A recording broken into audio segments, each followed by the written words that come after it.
Vous avez cliqué sur Alert News et je vous en remercie. On continue notre série aujourd'hui sur l'Australie. Je vous emmène le tour de la baie de Sydney, encore découvrir un parc d'attractions, comment dire, traditionnel.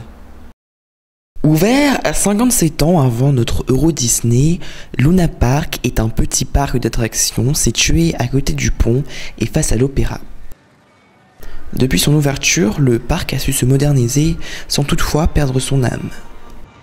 Si vous tapez Luna Park dans Google, vous ne tomberez pas directement sur celui de Sydney.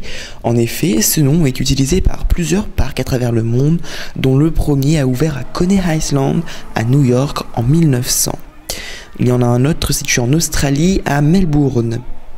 Après autant d'années d'existence, le parc a une longue histoire. On sait par exemple que durant la Seconde Guerre mondiale, les soldats aimaient s'y détendre, ce qui attira notamment bagarres et prostitution.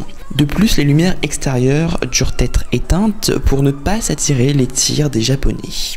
Le nombre d'attractions reste réduit et assez traditionnel. Le fameux rotor qui projette les passagers au mur quand le sol se dérobe sous leurs pieds, tournis à la sortie. Les chevaux de bois, une grande roue ou autre auto-tamponneuse ne sont en somme rien d'extraordinaire, mais distrayants tout de même.